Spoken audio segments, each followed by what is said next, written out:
Hi VC! Jeff again. Another contest video, just as promised in my last contest video. There's a couple going around. I wanted to do this one for sure, even though it's one of the harder ones that I've had to do. And I'm going to blame Jeff. This is for Jeff Whitcher. Hit 1,000 subscribers. Boom! Took off. 1,000 subscribers. He's having a contest. He wants to know our favorite band and why. Now, why is this a hard one? Because I have a lot of favorite bands. It all depends on the day. It all depends on the mood I'm in. It all depends on what era of my life. So, I'm going to start base. Most people who have watched me for any length of time know that I keep hearkening back to Kiss. It was my first rock concert at my 12-year-old age, I guess. I saw Dynasty in 1979. First rock concert. Got into Kiss around 77, I think. Late 77, early 88. Early 78. That was the first and only rock band I listened to for quite a few years until probably 81-ish or so, 80 or 81, where my family moved and I moved into a guy next door and who ended up becoming my best friend for the next couple years. And he turned me on to all kinds of other bands. He was into Van Halen at the time. So, but for the few years there, it was just Kiss. Kiss and only Kiss was really all that I was listening to. And since then, I've been a big Kiss fan. Now the thing is, they've been a little less active. I mean, I still keep up with what they do. I have over the years bought the memorabilia. Haven't been a mega collector. Haven't been crazy spending money on crazy stuff. Have the comic books. Have the figures of different times. I've had the dolls over the years. I've had the makeup kits. I've been through the whole Kiss thing. Still have a bunch of their stuff. Probably still one of my pivotal bands. But you know, there's been a lot of bands since then. A lot of bands that I have more material by that maybe would be more qualified as a favorite band. And so in the early 90s, I would say I discovered Dream Theater. And for the next, until now, still big Dream Theater fan. Bought everything. Joined the fan clubs. I've got some of these magazines over here. I've got fan club CDs. I joined fan clubs, fan club magazines. Have all the CDs, all kinds of bootleg CDs. Have all of the official bootleg albums that were released by the band's official bootleg series, videos, everything that they released commercially, I was buying, and a lot more. So for the longest time, it was just Dream Theater, Dream Theater, Dream Theater, Dream Theater. Now, I kind of feel like I think most of my draw to Dream Theater was probably Mike Portnoy. I'm a drummer. I really enjoyed his playing. I emulate a lot of what he tries. I try.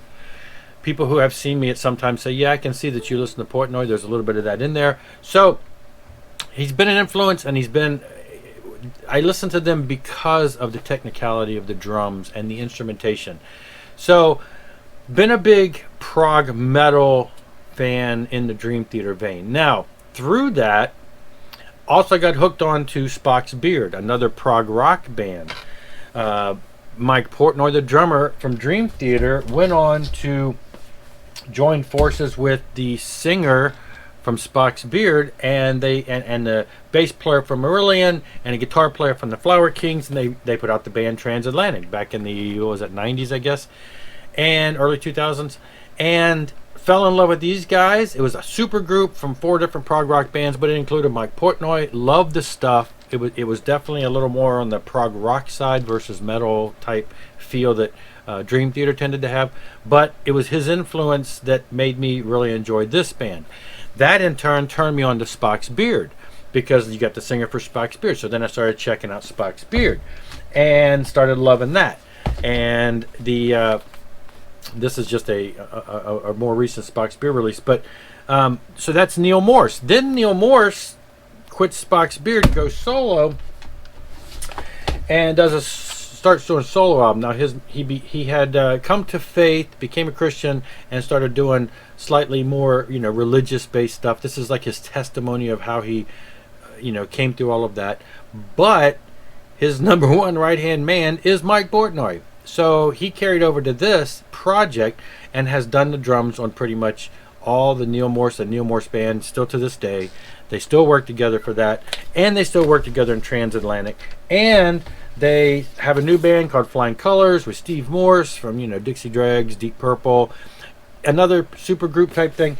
So it's like everywhere Neil and Mike go, I've become a big fan. So I would have to say, in this day and age, for at least the last 20 years, since the first Neil Morse solo album came out in the early 2000s, most people would probably say Jeff's favorite band is, you know, Neil Morse, and most anything Neil Morse touches. So it has progressed from Kiss to Dream Theater into all these other bands, and to this day I have all of his. These are all Neil Morse fan club CDs. I've been a fan club member since the first album came out. Videos, all Neil Morse stuff.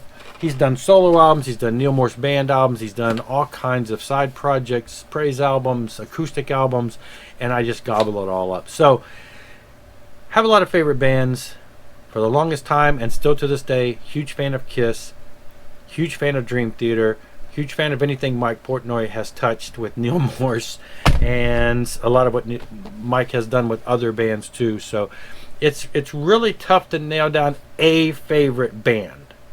But I'm a huge fan of a lot of these bands, and those are the bands, these three bands I mentioned, Kiss, Dream Theater, Neil Morse, and all related projects, are the bands that I am probably the most rabid about, that I go out and buy almost anything they do. And of course, you know, Kiss stuff slows down because they haven't done a whole lot, but I still pick up what they got when they put out stuff, and I'm still on that fan train for sure. Now, as for the reasons why, now obviously in the early days, Kiss, it was all the imagery, it was the fun, it was the makeup, the costumes, the mystique, who are these guys, etc., etc. Music was great. I love the music. I still think the music is great. I don't think it's all about the image, but that was part of it. That was a package deal. It was great. Now, why bands like Dream Theater, Neil Morse, and all that? Now, just so you know, Neil Morse with Mike Portnoy, etc., etc., very much into prog, Spock's Beard, prog rock, prog hard rock. Not so much into the metal like Dream Theater occasionally would go, but in that same vein.